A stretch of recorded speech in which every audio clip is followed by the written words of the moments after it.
And Senator Rob Portman from Ohio, one of the key supporters of that plan. Senator, let's start right there. Nationally, this is not a partisan issue. 70% of Americans support gay marriage, same-sex marriage, and it's a majority of Republicans. How do you explain the hesitancy and outright opposition from some of your fellow Senate Republicans? Well, there was a concern from a number of people about its impact on religious liberty, that if we were to try to codify the Supreme Court case, that it would have consequences that were unintended, perhaps, but that would affect people's religious liberty. So we've spent the last few weeks, as you know, working with language. We were trading language as recently as late this morning, and I think we'll get there, but we needed a little more time to be able to let people properly vet that language and determine how we could codify the Supreme Court, which is the law of the land, but in doing so not affect the religious liberties of, say, religious groups that are engaged in things like adoption or health care or education. So I think we're on the way to getting to a solution. How do you respond to some folks, including some Republicans who talked to me today, who said, really, they just don't want to do this before the election? And Democrats say, well, that's political then, if the delay is for that reason. Well, I think some Republicans saw this as a political ploy on behalf of the Democrats, and particularly Senator Schumer, because it was being pushed on us in terms of the voting just before we went away for the elections. And the notion there was, whether it won or lost, that some Democrats might see an advantage to that. I got to give credit to Tammy Baldwin, who's a Democratic senator from Wisconsin, and Kirsten Sinema, Democrat from Arizona, who worked with us and ensured that this would not be a political decision. And that's why I think in the end we were able to postpone it until we have time to vet this language and people to feel comfortable. At that point, I think people won't see it as a political thing. But I think right now a lot of Republicans do consider it to be more political if you're sort of forcing a vote just before we go home for the elections, which would have been the case. If we hadn't had the language prepared by today and signed off on by everyone needed, we would not have had time to do it before the end of the month, because it takes that long to process legislation, as you know, Lisa, through the world's most deliberative body. So I think we made the right decision, and I think when we come back, the election will be behind us, the politics will be taken out of it, and I think we'll get the votes. It's the right thing to do. I hear you saying you think you'll get there. This is a breathing period, so to speak. But there's also another tough issue in the headlines for your conference this week. That's abortion. Senator Lindsey Graham proposing a national 15-week abortion ban. I know that you believe this issue should be determined by the states. But I wonder, as I've heard from other Republicans, if you're concerned about the politics of this. Democrats are raising that idea of a national ban. Are you concerned what this could mean for Republicans at the polls this midterm season?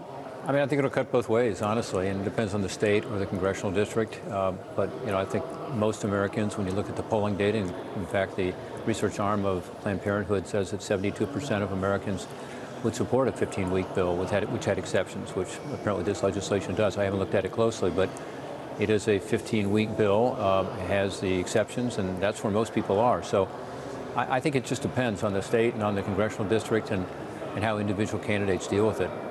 We're glad to be talking to you today on a number of subjects, including border security and immigration. You are the ranking Republican on the Homeland Security Committee.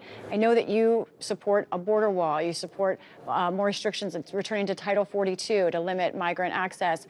But I wonder what you make of some other Republicans sending busloads of migrants to places around the country that don't have the infrastructure necessarily in place right now to accept them. Well, I do think it's good to raise awareness about it. I don't know if this is the most effective way, but it's one. My understanding is no migrant gets on a bus without being asked if they would like to come, and it's voluntary, so it's not like people are being required to do it.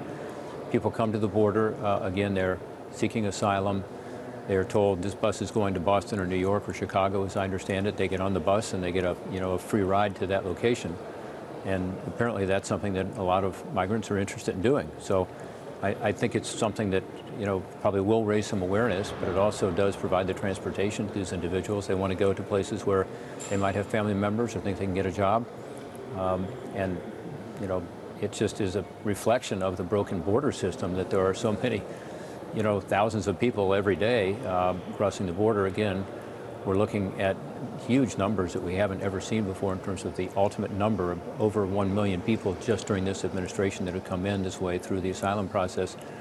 almost none of whom have had a hearing or are subject to any court proceedings yet, because that will be several years down the pike, because there are so many people in the backlog right now. So the system's just not working. You just came back from Ukraine. Ukraine officials told my colleague Nick Schifrin that they will need billions of dollars for months to come indefinitely.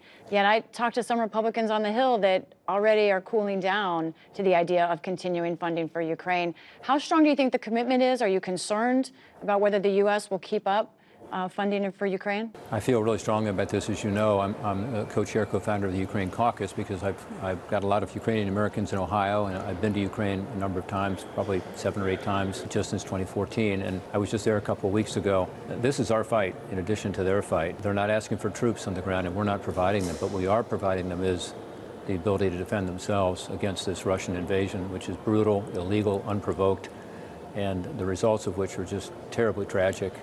I'm really encouraged by what I see over the last few weeks, Lisa, which is the weapon systems and the ammunition that we have provided for Ukraine is now working to turn the tables. And they are actually making progress. Over 3,000 square miles were liberated just in the last few weeks by the Ukrainians. So this is not the time for us to pull back. It's the time for us to continue to providing support, along with many other countries. You know, there are 49 other countries that have provided military support to Ukraine. It's not just us, but we are the leaders, and we need to continue to lead the free world in this fight, because it's a shield for freedom, not just for Ukraine, but certainly for Eastern Europe, Europe as a whole, and really for the entire world, because otherwise our adversaries and our allies are going to look at this and say, well, an authoritarian regime can simply waltz in, take over another country, in this case a democracy and an ally, and that will establish a precedent that will make the world much more dangerous and volatile and cost us a lot more over time. Senator Rob Portman of Ohio, thank you for talking with us. Thanks, Lisa. Appreciate you. Take care.